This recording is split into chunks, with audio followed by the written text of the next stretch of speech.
Então, quando ele diz aqui, né, a vida cristã é uma jornada, o que nós entendemos por jornada? Jornada é um caminho que ele é definido. Você vai fazer uma jornada, então não pode ter atalho naquela jornada. É um caminho que você tem que dar início e chegar lá no final.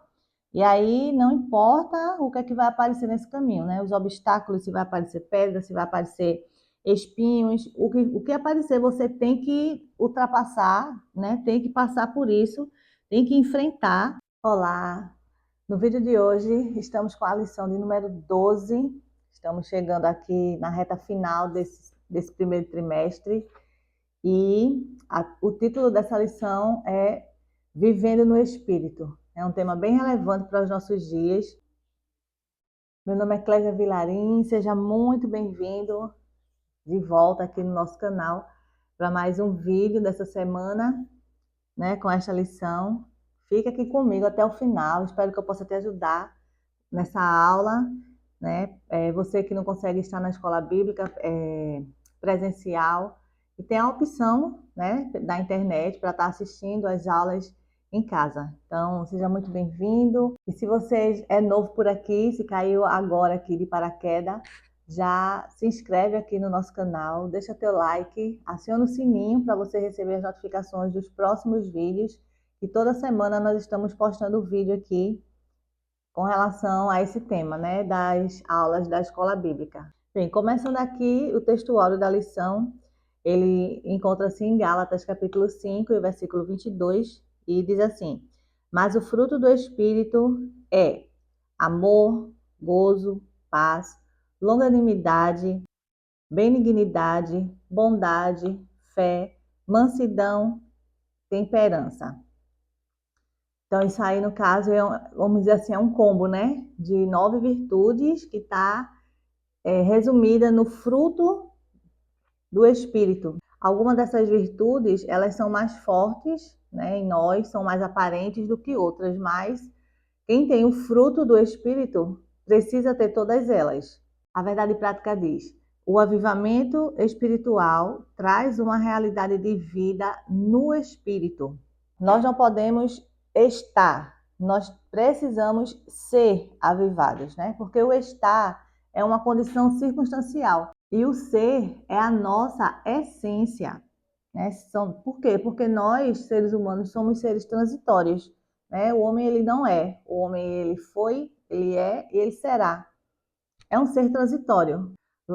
Logo, para ser avivados, nós precisamos de uma ação contínua do Espírito Santo na nossa vida. O texto bíblico que o comentarista traz aqui nessa lição de hoje está em Gálatas, capítulo 5, versículos do 19 ao 25, que diz assim: Porque as obras da carne são manifestas, as quais são prostituição, impureza, lascívia, idolatria, feitiçarias, inimizades, porfias, emulações, iras, pelejas, dissensões, heresias, invejas, homicídios, bebedices, glutonarias e coisas semelhantes a estas, acerca das quais vos declaro, como já antes vos disse, que os que cometem tais coisas não herdarão o reino de Deus.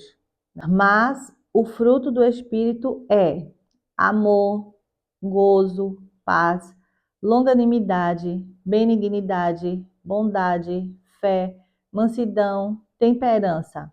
Contra essas coisas não há lei. E os que são de Cristo crucificaram a carne com as suas paixões e concupiscências.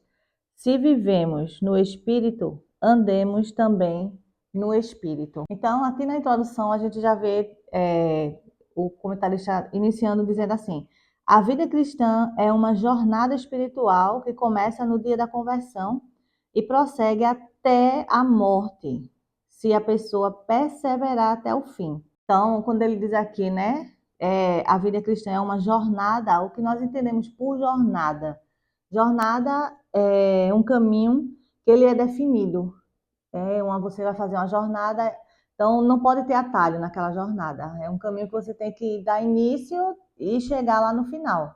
E aí não importa o que é que vai aparecer nesse caminho, né? Os obstáculos, se vai aparecer pedra, se vai aparecer espinhos, o que aparecer você tem que ultrapassar, né? Tem que passar por isso, tem que enfrentar, mas você tem que terminar aquela jornada, tem que chegar do outro lado. Então a vida cristã é essa, né? E o Espírito Santo é ele quem nos dá força para a gente conseguir seguir em frente nessa jornada da nossa vida cristã. A lição de hoje ela está dividida em 3 tópicos, né, e a gente pode resumir esses tópicos em: o primeiro é o que é andar no Espírito. O segundo tópico, o que é vencer a carne. E o terceiro tópico é o fruto do Espírito de Deus versus o do Espírito do mundo. E aí, esses 3 tópicos a gente vai dividir em subtópicos. E o do primeiro tópico, que é o que é andar em espírito, né? Nós vamos ver aí 3 características para poder a gente andar em espírito. Primeiro, para a gente andar em espírito, a gente precisa ter o espírito. Segundo, para a gente andar em espírito, né, a gente deve frutificar o espírito. E terceiro, para a gente andar em espírito, a gente deve ter intimidade com o espírito. Então, são esses 3 subtópicos que a gente vai estar desenvolvendo. Então, aqui, quando Paulo diz, né, que nós devemos andar em espírito, ele não está falando só de andar simplesmente, né? E sim, está falando de viver, de praticar, de conduzir, de ter experiências. Porque na Bíblia, o verbo andar tem o sentido figurado de viver, né? De experienciar, de praticar e conduzir na vida espiritual. Alguém tem o Espírito Santo quando é salvo, né? Quando ele faz parte do corpo de Cristo. A esse, a palavra garante, né? Deus assegura que o Espírito Santo habita nele. Logo, ninguém pode andar em espírito se não tiver o Espírito Santo na sua vida. Em Judas 1, do 17 ao 19, diz assim: Todavia, amados, lembrem-se do que foi dito pelos apóstolos de nosso Senhor Jesus Cristo. Eles diziam a vocês: nos últimos tempos haverá zombadores que seguirão os seus próprios desejos ímpios. Estes são os que causam divisões entre vocês, os quais seguem a tendência da sua própria alma e não têm o Espírito. E não têm o Espírito. Na nossa vida humana, né, a gente não pode olhar para uma pessoa, né, e só simplesmente olhar para ela e dizer: essa daqui tem o Espírito Santo e essa daqui não tem o Espírito Santo. Né? Porque com o nosso olho humano, não tem como a gente distinguir isso, a menos que a gente conviva com aquela pessoa e veja, né, as atitudes, veja o comportamento daquela pessoa, a forma daquela pessoa agir. Mas no mundo espiritual, isso é patente, né? Isso é patente. E as hostes espirituais, né? Tanto das trevas quanto da luz, conhecem aqueles que têm o Espírito Santo de Deus, não é? Tá lá. É um selo, e se a pessoa vive de acordo com o que o Espírito Santo direciona, então no mundo espiritual tá lá, bem patente para eles, quem realmente tem o Espírito Santo de Deus na sua vida. Então, Judas aqui, nesse texto que a gente leu, ele não está preocupado aqui com as divisões, com as diferentes correntes filosóficas do mundo. Ele está escrevendo aqui direcionado a pessoas crentes, né? Ao povo de Deus. E aí, irmãos, a gente sabe, né, que há quem esteja no meio evangélico e que possam não ter o Espírito, né? Pessoas essas que nunca tiveram um verdadeiro encontro com Deus, que nunca se converteram de verdade, né? Porque a salvação, ela é um processo simples, mas que não é uma coisa só, né? É um processo de arrependimento, é um processo de crer, um processo de aceitar, submeter-se à palavra de Deus. Mas aí tem pessoas, né, que não tiveram essa experiência e que fazem parte do nosso meio e só causam problemas. E problemas sérios, espirituais. Mas por quê? Como Judas disse, porque não tem o Espírito Santo em suas vidas. Então, quando a gente fala aí no andar em espírito, a gente precisa lembrar de algumas palavras, né? Por exemplo, entrega, submissão e santidade. E aí, o que é a entrega? A entrega é quando eu me entrego, né? É quando eu digo, eu não vou mais viver a minha vida do jeito que eu quero, né? Eu vou permitir que o Senhor domine todas as áreas da minha vida, que o Senhor me direcione em todas as áreas da minha vida. Aí quando algumas coisas, né, nos sobrevêm e a gente quer agir da nossa forma, quer agir segundo a nossa vontade, mas a gente para e diz, não vou fazer isso do jeito que eu quero, eu vou fazer isso de acordo com o que Deus quer. E a submissão, né? Jesus ele falou de submissão o tempo inteiro. Submissão é se colocar debaixo da vontade de alguém e obedecer essa vontade. Dizer, eu voluntariamente me submeto, né? Não é obrigado, mas eu me submeto e me coloco debaixo da vontade de Deus. A santidade, ela não tem a ver com o quanto eu tenho de Deus, ela tem a ver com o quanto Deus tem de mim. Então, a santidade não tem a ver com o quanto eu tenho de Deus, né? Mas o quanto Deus ele tem de mim.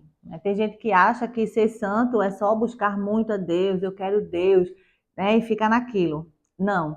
Mas a santidade ela tem a ver com a minha entrega. Quanto mais eu me entrego a Deus, quanto mais eu me esvazio de mim mesmo, isso é o melhor.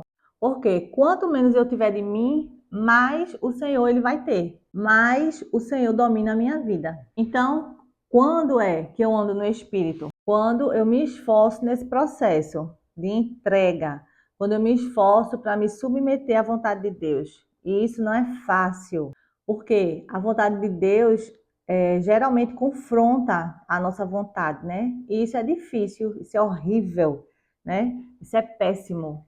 Renunciar à minha vontade em prol da vontade de Deus não é bom, mas quando eu faço isso, eu experimento algo muito mais excelente.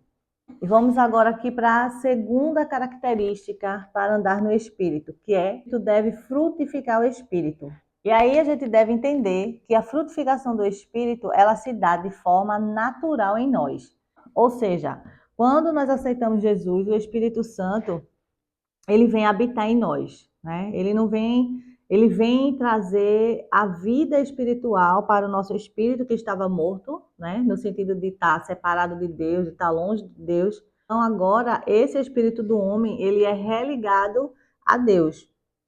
E aí, nessa nova natureza, pela presença do Espírito Santo em nós, né? Habitando em nós, porque ele não vem visitar, né? Ele não está só de passagem, ele vem habitar em nós. E aí ele começa automaticamente a frutificar a nossa vida.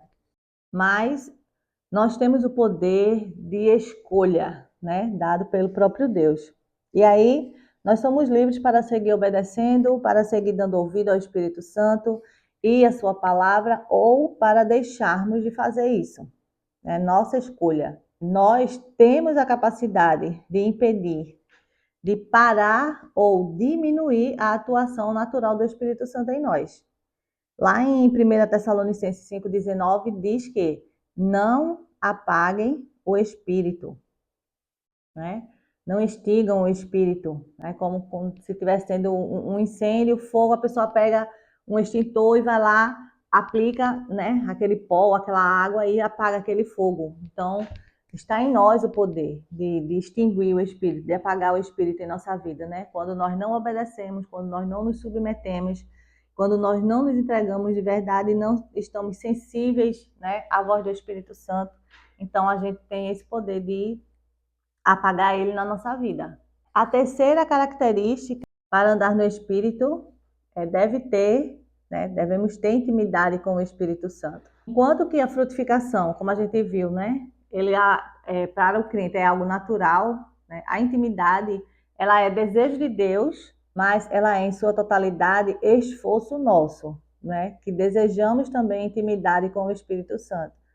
Então, vamos ver na nossa vida humana, né? Para a gente ter amizade com a pessoa. Não adianta outra pessoa querer ter amizade com a gente e a gente não querer ter, né? Essa pessoa vai estar ali forçando a barra, ela pode até chegar na nossa casa, querer se meter na nossa intimidade, mas não vai adiantar, não vai dar em nada porque a gente não quer, a gente não tem interesse em ter amizade com aquela pessoa. Então, da parte de Deus, né, com o Espírito Santo, acontece da mesma forma, só que a pessoa que quer, vamos dizer assim, né, o Espírito Santo ele quer ter intimidade e a outra pessoa também tem que querer, porque o Espírito Santo ele quer a nossa presença com ele, mas a necessidade de cativar, de seguir a amizade, intimidade não se consegue do dia para a noite. Mesmo que o Espírito de Deus habite em nós, mas se nós não queremos estar ali tendo intimidade com Ele, não tem como, não é? Ele vai estar ali disponível, mas a gente não está buscando ter essa intimidade. E lá em Efésios 4, no versículo 30, diz assim: Não entristeçam o Espírito Santo de Deus, com o qual vocês foram selados para o dia da redenção. Se nós queremos ter amizade com alguém, né, nós não vamos estar entristecendo a pessoa, não vamos estar ferindo o coração dessa pessoa, né, ou seja, ferindo os sentimentos dessa pessoa. E nós sabemos que o Espírito Santo, ele é uma pessoa.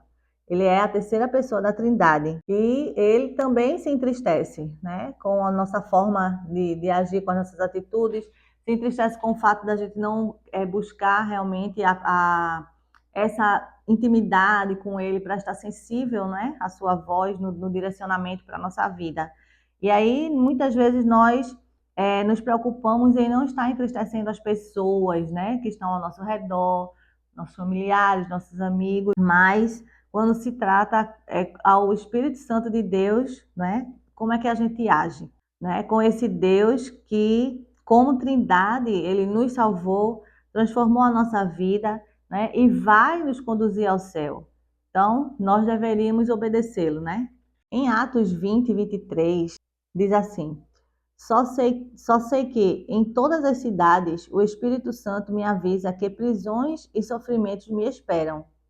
Então, Paulo, né, que sofreu bastante, que levou a marca de Cristo e do Evangelho de Cristo, ele diz aqui nesse texto que o Espírito Santo, ele era aquele amigo, né, ele era aquele companheiro, que ele tinha intimidade, né? Para poder de cidade em cidade, o Espírito Santo falar essas realidades para ele, revelar para ele o que iria acontecer. Então, Paulo, ele buscava o tempo inteiro essa intimidade com o Espírito Santo. Só que esse privilégio não foi só de Paulo, né? É para mim, é para você, mas só que nós precisamos buscar, né? Isso, nós precisamos escutar, nós precisamos estar sensíveis ao Espírito Santo. Em 2 Pedro 1:21 diz assim: Pois jamais a profecia teve origem na vontade humana, mas homens falaram da parte de Deus, impelidos pelo Espírito Santo. Em alguma versão, em alguma outra versão, essa daqui é da NVI, diz que homens santos, no caso, né? Falaram da parte de Deus, né? Impelidos pelo Espírito Santo, ou seja, eram homens, né, separados por Deus, né, porque colocavam sua vida diante de Deus e buscavam a Deus, né, tinham intimidade com Deus e eles estavam ali sensíveis à voz do Espírito. Então, agora aqui passando para o segundo tópico, que é o que é vencer a carne. Então, vamos ver aqui no segundo tópico, né, falando sobre o que é vencer a carne. No âmbito do espírito, vencer a carne é resistir ao diabo. No âmbito da alma, vencer a carne é não amar o mundo. E no âmbito do corpo, vencer a carne é sujeitar a carne. Em termos espirituais, carne versus espírito, né? Isso aí é a maior luta da vida do crente, né? É como uma luta de dois cachorros bravos, né? Mas aí quem é que vai vencer dos dois? Quem vai estar sendo mais bem alimentado, né? O problema hoje de muitos crentes é que eles querem vencer a natureza carnal sem alimentar a natureza espiritual. Não tem como, não tem como ter vitória na área nessa área, né? De vencer a carne, de crucificar a carne, se você não alimenta a sua natureza espiritual. E aí você pode dizer, não, o que é que tem a ver o espírito com a carne? Se a gente vai estar falando de como vencer a carne. Vamos ver aqui a lista, né, que Paulo escreveu aqui aos Gálatas, no capítulo 5, do 19 ao 21. Vamos ver aqui a relação, né, dessas obras aqui da carne. Então, Começa aqui com prostituição, né? Prostituição é da carne. Impureza, carne. Lascívia, carne. Idolatria, espiritual. Feitiçarias, espiritual. Inimizades, alma. Porfias, alma e carne. Emulações, alma. Iras, alma. Pelejas, alma. Dissensões, alma, espírito e carne. Heresias, espírito. Invejas, alma. Homicídios, carne, alma, espírito. Bebedices, carne. Glutonarias, carne.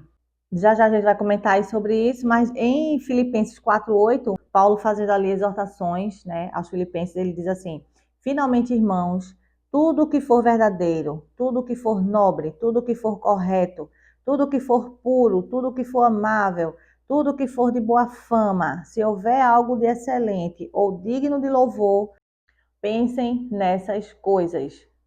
O problema muitas vezes é que nossos pensamentos estão ocupados com coisas que estão fora desse princípio, né? Que estão aí fora desses limites que Deus deixou aí na sua palavra para nossas vidas.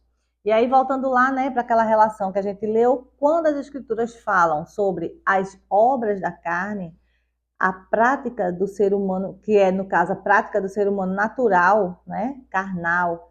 Então, há dimensões, tanto espirituais, como alma, como corpo, como a gente viu. E aí é interessante a gente entender, irmãos, que essas três realidades, né, ou as três partes do ser humano, elas estão intrinsecamente relacionadas umas com as outras, né, e em alguns momentos até inseparáveis.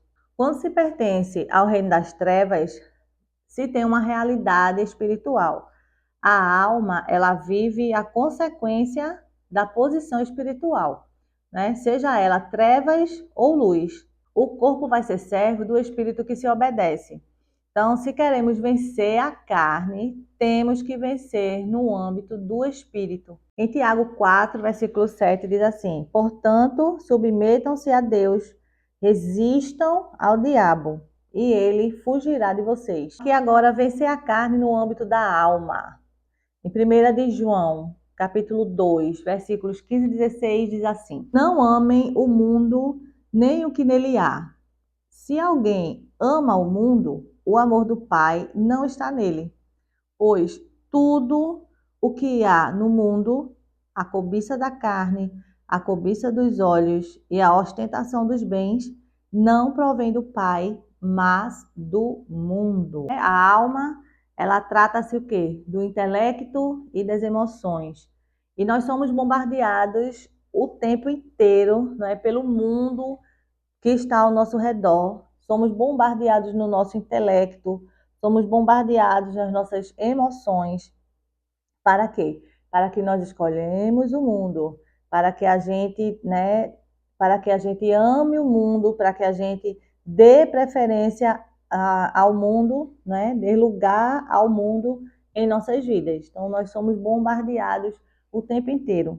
E precisamos fechar os olhos da alma para o mundo, né? Porque a Bíblia diz que os olhos são as janelas da alma. E às vezes nós colocamos coisas diante dos nossos olhos que, a princípio, não parece ter mal nenhum. De repente, a gente começa a ver sinal, né, na nossa alma, desejos que aparecem no nosso coração, que antes da gente abrir essa janela, né, a gente não tinha, esses desejos, eles não estavam lá. A maioria das coisas que a gente vê no celular, na televisão, nas propagandas, né, são coisas do mundo que estão o tempo inteiro ali querendo chamar a atenção da carne, né? Para quê? Para que se corrompa. Nós precisamos olhar para o que é do Pai, meditar na sua palavra, conviver com a família, conviver com os irmãos, gozar do que Deus propôs para nós, né? Temos tempos de qualidade, tanto com Deus, com a nossa família, com os nossos amigos, né? Passear. Então, é uma proposta que não vai estar trazendo danos para a nossa alma, né? E no terceiro, como vencer a alma no âmbito do corpo é sujeitar a carne. Em Gálatas 5:24 diz que os que pertencem a Cristo Jesus crucificaram a carne com as suas paixões e os seus desejos. Romanos 8, o 7, o 8 e o 13 diz assim, o 7, a mentalidade da carne é inimiga de Deus, porque não se submete à lei de Deus, nem pode fazê-lo. O 8, quem é dominado pela carne não pode agradar a Deus. E o 13, pois se vocês viverem de acordo com a carne, morrerão. Mas se pelo Espírito fizerem morrer os atos do corpo, viverão. O que a palavra crucificar nos lembra, né? Crucificar é prender, né? Deixar lá, preso. Lembra também que é com dor, né? Quem está preso numa cruz, está ali crucificado, é dor. Então, dói mesmo deixar as coisas que são prazerosas, né? Mas crucificar a carne é deixar o nosso velho homem lá preso, né? Para que a vida ressurreta de Cristo ela seja a nossa vida espiritual para a glória de Deus. Então, no resumo aqui final, nós precisamos, né? Precisamos escolher a quem nós vamos alimentar. Se vamos alimentar mais a carne ou se vamos alimentar mais o espírito, né? Nós precisamos nos comprometer com a palavra de Deus. O terceiro e último tópico fala, né, é uma tabelinha aí falando sobre o fruto do Espírito de Deus versus o do Espírito do mundo ou da religião humanista, né? Então, nós temos aqui o fruto do Espírito Santo, né? O que esse fruto é pela palavra de Deus, né? O fruto do Espírito de Deus e o que ele é da forma que ele é entendido na religião humanista. O amor. No fruto do Espírito de Deus, o amor, ele é ágape, né? Ele vem de Deus, né? Ele é sem interesse. Na religião humanista, o amor, né? Ele é provado por afirmar, concordar com a escolha do outro, mesmo que esta seja intrinsecamente prejudicial. Amor ao que tem algo a nos acrescentar, né? Então, não importa a atitude. Se você não aceita o que eu estou fazendo, né, da forma que eu quero agir, então você não me ama. Você só me ama se você aceitar o que eu estou fazendo.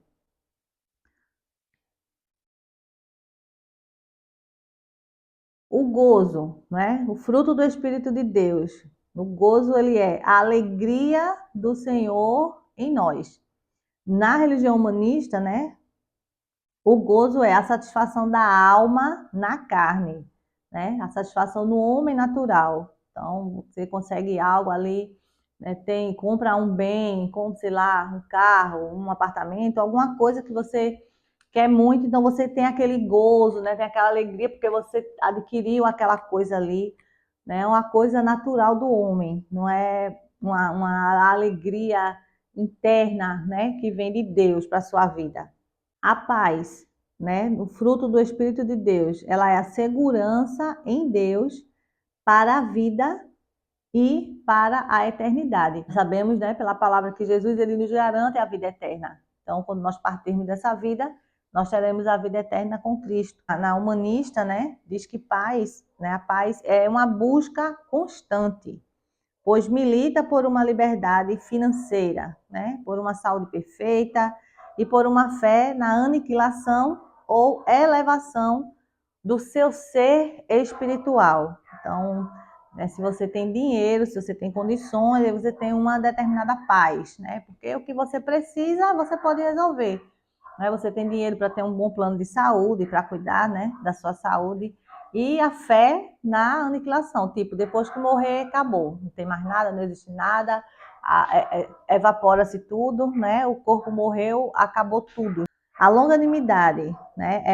No fruto do Espírito de Deus, é a paciência para suportar adversidades. E na religião humanista, longanimidade é ser movidos para superar adversidades. Hoje em dia a gente vê, né, muitos livros de autoajuda para a pessoa estar ali trabalhando seu interior para estar superando as coisas e tal, as dificuldades. Benignidade, fruto do Espírito de Deus, coração cheio do bem, atitudes benignas, retribui o bem até ao que lhe faz mal. né? Mateus 5, do 39 a 44. E lá, na religião humanista, né, o foco do coração humanista está em si mesmo, não no outro. Atitudes de bem são calculadamente expressas para aplacar sua consciência, por se encontrar um participante positivo da sociedade. Então, você está na sociedade, você quer marcar ali de forma positiva e você vai tomar algumas atitudes para fazer o bem para determinadas pessoas ou grupos, mas para ficar com a consciência tranquila, porque você está ajudando, vamos dizer assim, para se promover, né? Você não está ali fazendo porque você está preocupado, você está fazendo para mostrar que você é uma pessoa que ajuda, né? Você é uma pessoa que está ali preocupado com as outras, mas quando na realidade você está fazendo simplesmente, né, por sua própria consciência. Bondade, do fruto do Espírito de Deus é ser bom, é ser bom. E nós somos bons porque Jesus, né, ele derramou essa bondade nos nossos corações. E na religião humanista, né, a bondade é simplesmente praticar o bem, independente de como você seja. Você pode fazer, né, ser uma pessoa má, rude, né, ser uma pessoa grosseira, nem ser gentil, mas em alguns momentos você vai praticar o bem, é diferente da bondade que Deus quer das nossas vidas, né? A fé, o fruto do Espírito de Deus, a fé é crer conforme as Escrituras, né? O próprio Jesus, ele falou isso lá em João. E o fruto da religião humanista, a fé é voltada a si mesmo e suas superações pessoais. Mansidão, pelo fruto do Espírito de Deus, é brando e dócil, mesmo quando confrontado, né? É sua nova natureza, que é a natureza do Espírito Santo. Na humanista, aparentemente é controlado, né? Mansidão, você aparentemente é controlado, aparentemente amoroso, aparentemente tolerante, mas interiormente é agressivo. A pessoa está ali tentando se controlar, né? Tentando ser uma pessoa amorosa, tolerante e tal, mas pisou no pé, né? Aí a pessoa bota para fora, bota para fora sua agressividade. Temperança em relação ao fruto do espírito, autocontrole, domínio próprio pela submissão da carne, né? Por estarmos ali nos submetendo à vontade de Deus. E aqui na religião humanista, a temperança busca dominar seu homem interior por exercícios psicológicos. A temperança faz parte de sua estabilidade e desenvolvimento pessoal. Hoje em dia é o que a gente mais vê, né? As pessoas buscando, né, exercícios, né, meditações e tal, para ter domínio do seu interior. Mas a temperança de Deus na nossa vida é o domínio próprio pela submissão à vontade de Deus. Depois de tudo isso aqui, como é que a gente está vivendo? A gente está vivendo pelo que a Bíblia nos ensina ou a gente está vivendo pelo humanismo, né? Pelas coisas que o mundo está mostrando aí e está oferecendo. Então, é algo que a gente precisa refletir. Finalizando, nós vimos aí como é, né, que a gente tenha, como é que nós podemos ser avivados no Espírito, né? Como é que nós devemos andar no Espírito, como é que nós devemos vencer a carne, como é que nós devemos comparar, né, as obras de Deus com as obras do mundo e agir de acordo com o que Deus quer para a nossa vida. Então, que nós possamos ser crentes avivados, né? Avivados pelo Espírito Santo em nós. Então é isso, meu querido, minha querida. Agradeço a Deus por essa oportunidade, obrigada pela tua audiência, por ter ficado até aqui, né? Você que chegou aqui no final. Não esquece de deixar o teu like para o YouTube entender que esse vídeo é um vídeo relevante e vai estar passando para outras pessoas, vai ajudar também no crescimento do canal, amém? Se inscreve, aciona o sininho para os próximos vídeos. Fica na paz e até o próximo vídeo.